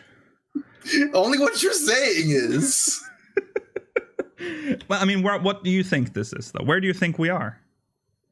I don't know. I think it's probably a new area. Because I really do think it's a really empowered thing. Is like something. I don't know. This could have been like a reclaimed area that the Garlands took over. That used to be like what's it called? An Amdapori place. Yeah. I don't think it's Amdapori. I don't think this is Amdapori. I think that's why Thancred is saying this.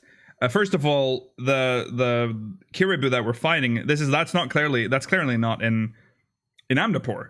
So something is making these things attack or appear in places that they should not appear in. Okay, that's my theory, though. But I can't stop with the fucking lamps, Rollo. I wish I didn't notice the lamps because every time I see them, like in Eorzea, lamps. But it's true though. In Eorzea, lamps are very like specific to the city states. They don't use Luminsen lamps in Gridania. They don't use Luminsen lamps in Kugane. They use their own style of lamp. I mean, you could say that you about guys laugh now, but you just wait when they reveal before they just reveal it. Just now we just use some random assets. It's just going to be that, isn't it? that's what I'm thinking. Like, remember when you talked about the Red Mage render or whatever, the CGI render, and they just kind of used old CGI assets from 1.0. Oh yeah, but that was more for a joke. I didn't actually go into that on the Secrets of a Realm episode. I just mentioned it. I just showed the picture because that's how I remembered that was a place in the 1.0 trailer. Okay. I don't know. Yeah, I think they're just reusing a few assets. All like, we need a light that looks good here. What high poly fancy looking light do you already have? So we don't have to make another one. His butt has stopped shining. Oh, it's such a shame. He had such a shiny butt. Yeah, it's definitely not there anymore. So I also don't think that they just transition from this place to this place. I think that might be a trick that they're going. I mean, but it looks like it right outside. It does, but look at this though. That's like, I mean, that glow makes sense for where they're going, actually. Mm-hmm. We're just analyzing the trailer again. Yeah, we're doing that. I'm sorry. We answered the question, right? I think we did. No, wait. What was the question? Oh yeah, what the story? Oh, what are we going to think we're going to see more? I think we're definitely going to see more of this, and maybe what's behind that thing that doesn't make sense to be in front of that door. Maybe. Yeah, I don't know. I think we're definitely going to see more of Gunblade stuff just to show it off. Yeah. He'll probably do like that cross attack that like that one was it Hydrus? What's his name? I can't remember. The guy from Heaven's Sword. Oh yeah. Oh, actually, Sai is correct. Sorry to get us back to this, but just want to point out that the railings don't make sense on the inside and outside shot. So if you look at it, could be impossible space too. These are like spiked, like stuff here, and then when you go down here, there's very clearly no railings. Okay. And this is like inside a cave, and they come from some place that's very open, it seems.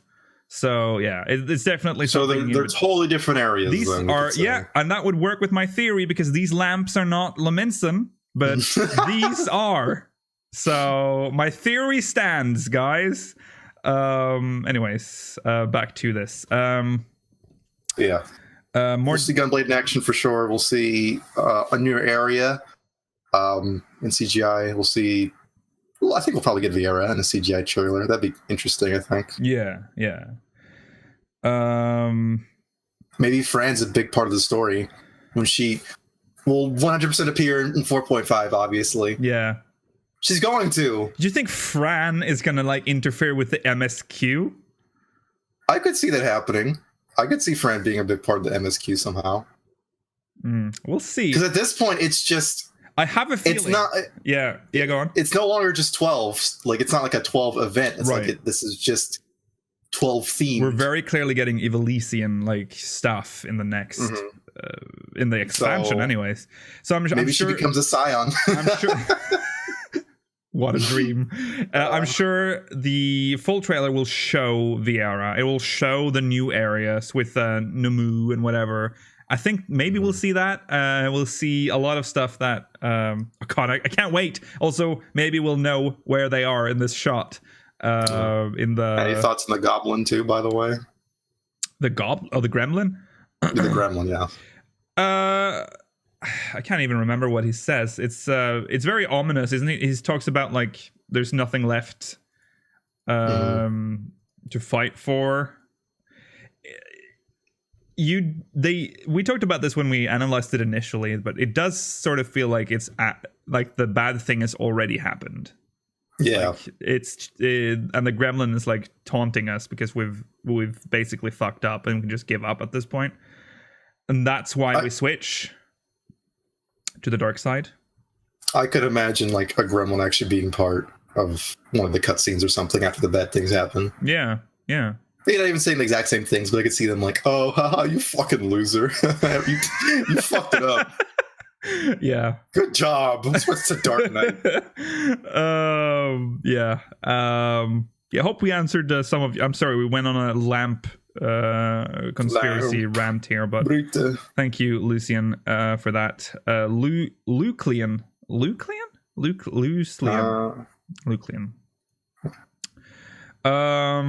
Okay, next one is from He Who Shall Not Be Named from Genova.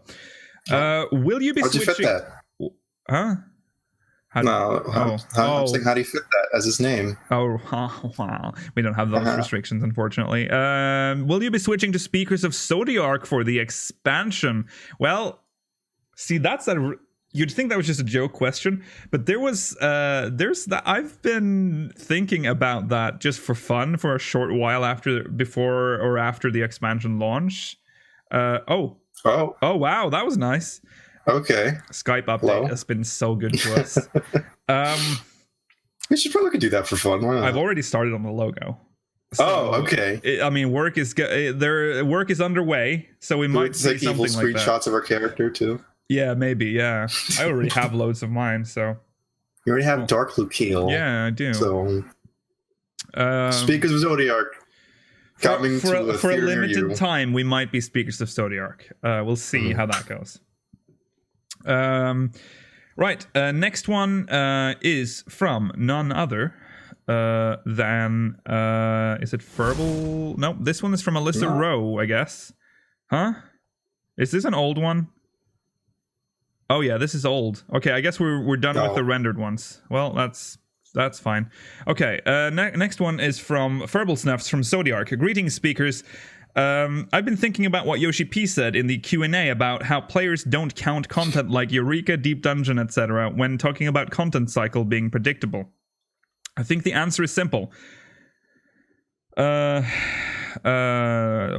god, I think the answer is simple. The rewards they give offer no character progression. When the gear you get from any given content is worse than what you're already equipped with upon entering, even if you just cap weekly tomes, the content is pointless on arrival. Relic weapons and Stormblood are basically glorified glamour items. They're not even an alternative for tome weapons like they used to be. Cosmetic rewards have their place, but in my opinion, they should never be the only reward. Am I wrong? I'd like to hear your thoughts on this. I agree, first of all.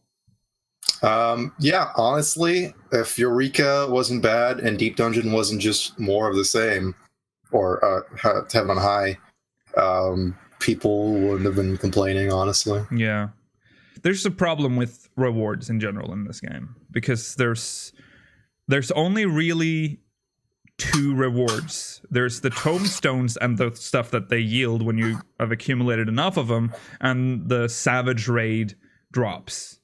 I guess you could count normal raid stuff as well, together with the tomes. Those are like the three main rewards in the game. You cannot get anything better than that anywhere else. I mean, you get the tomes, right? But from certain content. That's it. So when they announce Eureka, the gear is like subpar compared to even tome gear, certain tome gear. You kind of lose a little bit of you know, I see both sides though, because in some way, if you don't do savage raids, then why do you need like massive stats? You know, then at that point you're doing it for the glamour anyways.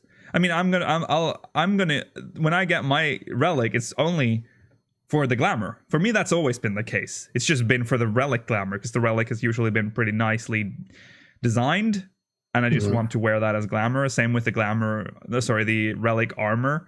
But Heaven on High is interesting, because that one came with a weapon too, which at release was it below? It was like 3. I can't remember if it was below the highest one you can buy off the market board. It was like 360 at launch, wasn't it? 365, yeah. Yeah, something like that. I think that was worse than the X Primal weapon. Yeah, it was, which was weird. Like, why would they do that? It removes the incentive, though. You could say people did it for the dodo mount. Some people did it just for the achievement. There are other stuff, you know, they usually put other stuff in there. And in Pyros and Pego, in Eureka in general, they have exclusive items that only drop in that content. Same for Heaven on High, I guess, with the dodo stuff.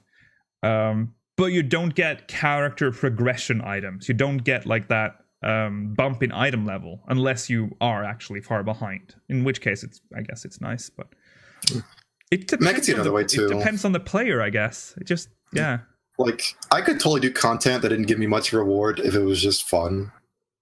Like, if Eureka was just a fun playground and didn't give you much aside from cosmetics, I'd be like, yeah, I'm down with that. Yeah. But that's just me, so I don't know. Yeah. Just give us... Even if they just had like a ring that was high level, just a ring, just so you have some item level progression in the content, I think would please a lot of people. But oh well. I guess that's the problem when like the game is just chasing eye level, you know? It is. You can't do a lot of horizontal like upgrades or anything like that. Maybe they should do that. Introduce horizontal progression as well. Yeah. We literally don't have it. Maybe you have it in Eureka to some extent, but again, that's Eureka, its own contained world. Okay, next one is a long one. It's from Biscuitness. From you're in chat. I see you. Greetings, speakers. Since you've asked for MogMail, I figured I'd share a TLDR story on how I came across your channel as I started playing 14, followed by asking some questions. It all started in the way back of earlier 2018. This year feels like an eternity. It does. Interestingly, though, this month seems to compress. It seems like it's going too fast now. Destroy Dick December going too quick. That's why, because it's Destroy Dick December. During a bit of personal gaming drought, I finally picked up Final Fantasy XII: The Zodiac Age for PS4. I played a lot of it at launch, but never beat it. Well, I loved the Final Fantasy XII remaster on PS4. I always felt it was underrated and misunderstood. Fortunately, it aged phenomenally as well. Even the music is awesome. I agree. After beating it, I needed more Final Fantasy. I didn't want to go back in time. Been there, done that. Final Fantasy XIII is virtually unplayable these days. Nothing on PS4, and the PC version is a mess of a port. Yes. Even with the reputation, I'd try it if there was a remastered collection. I also platinumed 15, even tried the Comrades content just to see if there was more to mine there. Sorry about that. That's rough. But that left Final Fantasy XIV. I was always mildly intrigued by it, but never thought about actually playing it, especially as it had been some time since I played any MMOs. But since I was wanting some Final Fantasy gaming and it has Evil's content, I gave it a shot. I was quickly won over by just how accessible it is for new players. Really, it's impressive how fluid it is, save for the awfulness between 2.0 and 3.0. Yes, skip that. Yeah. Didn't miss anything. In any case, at some point, I was curious about 1.0. Like others before me, my search landed me on the Rise and Fall videos. Again, Biscuitness, Fall and Rise videos. Oh no! It quickly became routine to watch while playing. I have never seen a series exist like that before, taking an almost historian approach to a game that is no longer accessible. When exhausting those videos, I started watching other series like Remnants and Secrets, a fix during my FF14 sessions. It was great to start piecing more of the context while playing a game by playing the game at the same time. At some point, watching Speakers of Eidolon content became a bit time travel-y when I started checking out the VODs for the shows, jumping between recent content and older videos while myself working across 2.0 to 4.0. In the end, it was really a pleasure because of the genuine interest and various perspectives on the game. I feel watching Speakers of Eidolon content is in its various forms provided a richer experience when entering Final Fantasy XIV. Must be really weird watching old episodes. I can never imagine watching older episodes of Speakers. Without me, I wouldn't imagine watching any episode of Speakers of Eidolon, to be honest. But that must be, yeah. Even while I'm not playing as much 14 at the moment, life and quite frankly other games right now, I still try and catch the show. It's genuinely fun to watch you all break down what's going on with the game, and it keeps me excited for when I jump back in. So thank you. You're welcome. Yeah, I didn't know you were a very recent player, actually. That's cool, too. Yeah. All right. Questions. Should Square Enix at some point release another Final Fantasy MMO? What would be the one feature that you would most sell you on moving over to that? Realizing the group is largely against the theme parkifization of Final Fantasy 14 through bringing in more stuff from other entries in the series, is there anything in particular that you would like to see? A zone, a character, costume, boss? All right, so that's enough for me. Thank you for the great content, Biscuitness. Thank you, Biscuitness. Thank you, Biscuitness. It's very sweet. Should they at some point release another Final Fantasy MMO? Yeah, for sure. Don't see why they shouldn't. Although I'm worried about the next Final Fantasy MMO, if there is one, because of where the market is headed. But I still, despite everything, I still trust Square Enix. So I feel like if they were to make another MMO, they would look at what they have now, 11, 14. I mean, 11 has had a resurgence. Like, it's like back. Like, they even updated the 11 like play website. Like, it's up to 2018 standards now. Wow, we're in the future now, lads. Yeah, because of obviously Ninja streamed it, so now everyone wants to be as cool as Ninja and play 11. Everyone laughed at us just a few months ago, but now here we are. This is random, but did you know Ninja's playing on a private server? He's not playing on the official server. He's been playing on a private server. Then no one said anything. It's okay for him to do it. I'd be very against it if we did it, by the way, or anyone else. Excuse me, what? I didn't know that. Yes, he's playing on a private server. Wow. Yeah. Wow. He's playing on an 11 private server, not a 14 one. I didn't know that. That's quite the scandal. Wow. Yeah. He streams on a private one? Well, he pays the sub, but he streams on the private one. Why would he pay the sub? I guess he feels better about it, but maybe still, it's like... That's just he's saying that. He's saying that. Oh, yeah, totally pay the sub. but I stream on this one. He probably got called out like, no, I pay the sub. What if is it like a server that's like 10 times walk speed, so you can like fly around? Yeah. I hope that's... Like, no one else could stream that. No one else could get away with that. Yeah, that's just, wow. No, 11 games. 11. I'm talking about 11, guys. He's been playing 11. He played 11. Yeah. Okay. But yeah, I think we all agree. I think if Yas and Milo was here, they would probably say the same, that it would be nice to see another Final Fantasy MMO. It's nice to also like start over on a truly next-gen MMO, which this technically is and also technically isn't, because it's built on the bones of like an old game. This is like a 6th gen? This game came out during the 6th gen, right? 6th gen is... We're talking console gens? Yeah, oh yeah. Yeah, because I don't know if PC follows that. Like, PC gen is like way ahead if we're gonna have gens. Seventh, okay. Yeah, okay, 7th of the console generation. Well, it makes sense to use the console generation because it is a console game as well. Right. Is there a persona or character, costume, or a boss that you would like to see in that new MMO that's from the other entries in the series? I would like to have characters from 14. I would like to have something that's like Ravana or something in the new MMO.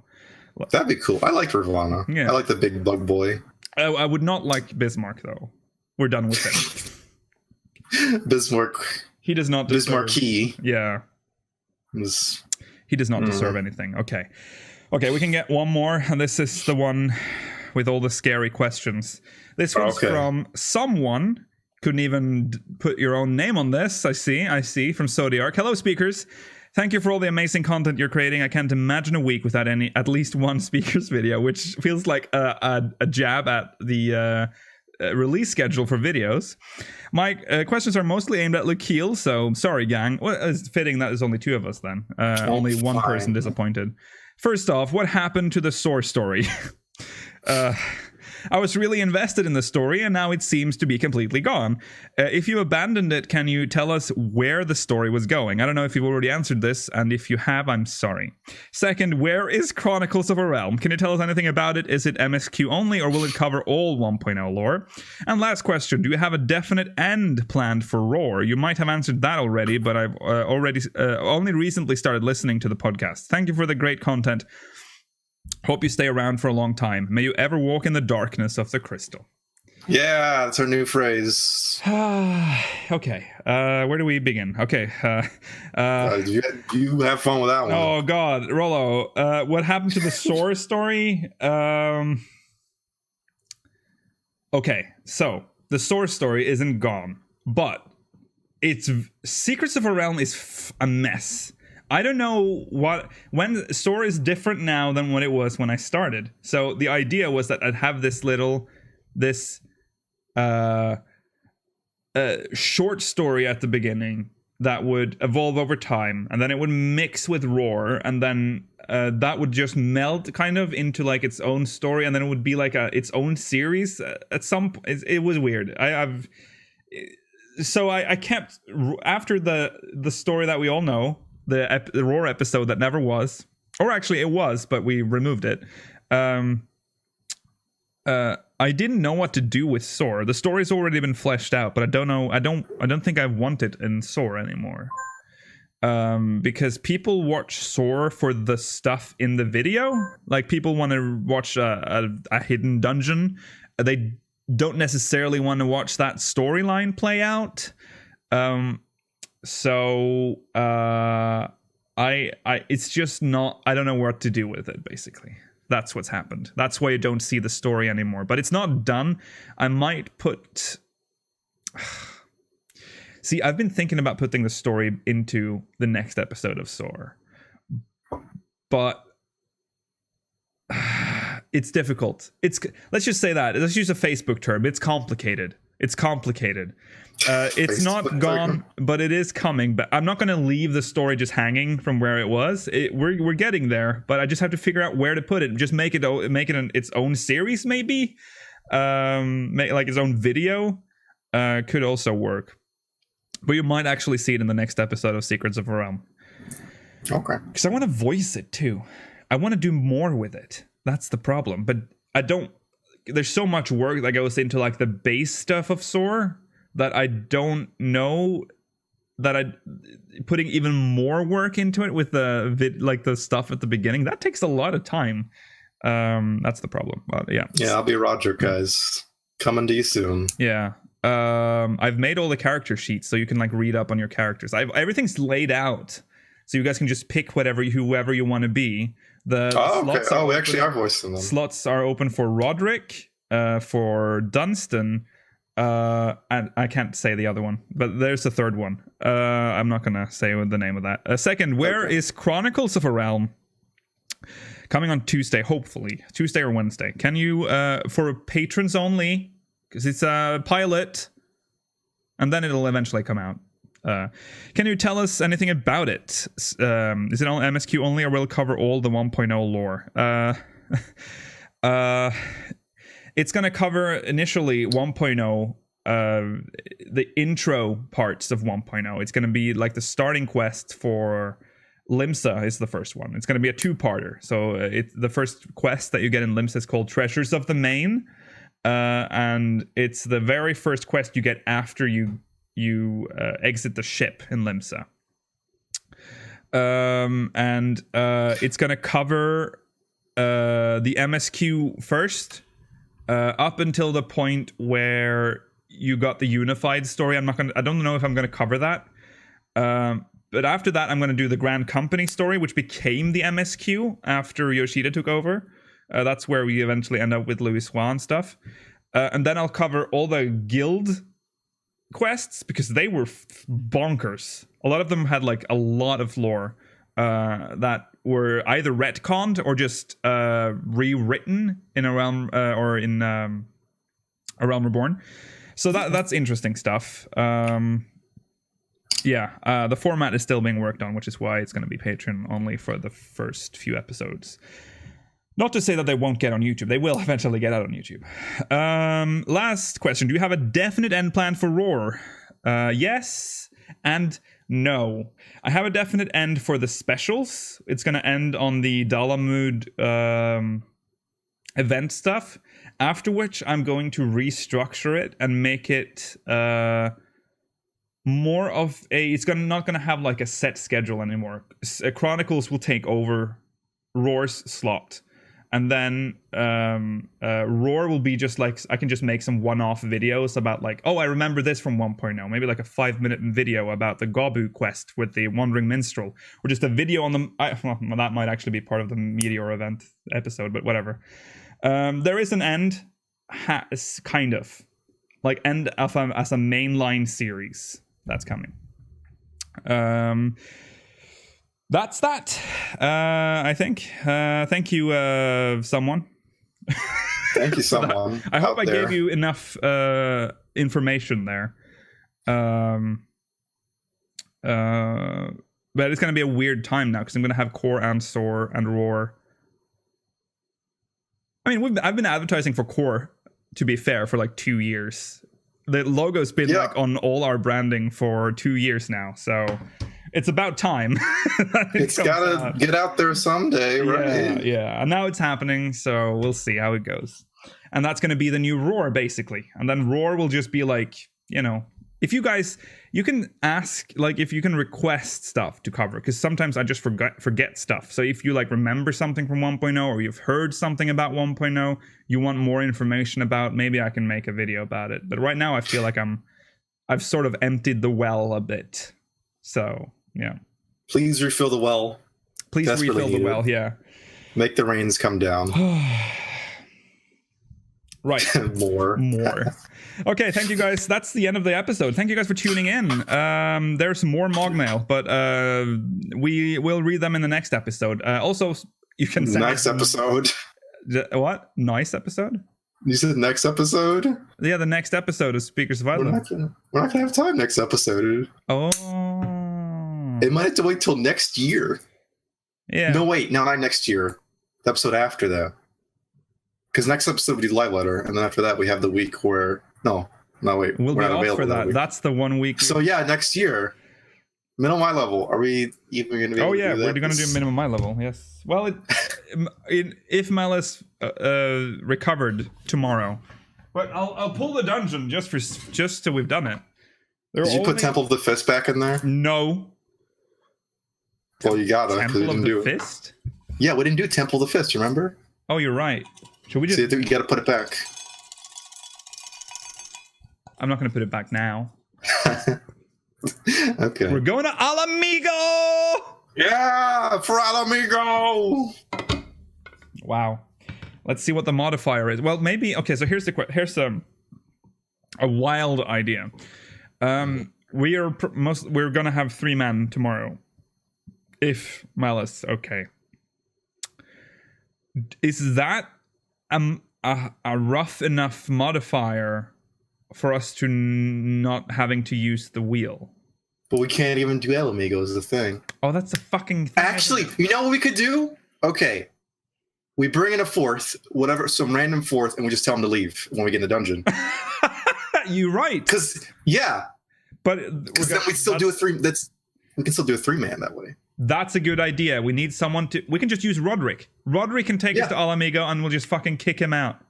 Yeah. But he can just stand there and just stand still. We don't even have to kick him. We can just be there. Because we can't kick him until like 5 minutes or whatever. Mm-hmm. Okay, we'll do that. That's solved then. What did we think about that last time? Yeah, I don't know why we didn't do that. Okay, we're going to liberate El Amigo as 3 people tomorrow. And we're not going to spin the wheel for that. That's going to be difficult enough, I think. No wheel. No wheel. Okay, stay tuned for the post show. I have no idea what we're doing there, but it's happening, so stay tuned for that. Thank you guys for watching this episode of Speakers of Eidolon, episode 123. I'm doing the old outro. I'm Lakeel Bravestone. I'm joined by Rollo Des. Remember to follow us on Twitter at SpeakersXIV, twitch.tv/SpeakersOfEidolon, youtube.com/SpeakersXIV, exclamation Discord in chat to join our Discord server. If you're watching on demand, link is in the description. Link to all the articles that we've covered as well will be in the description. Send us MogMail, speakersxiv.com/MogMail. Stay tuned for the post show. We'll do something in the post show. Who knows? Maybe I'll fart the national anthem. Bye, everyone. Bye.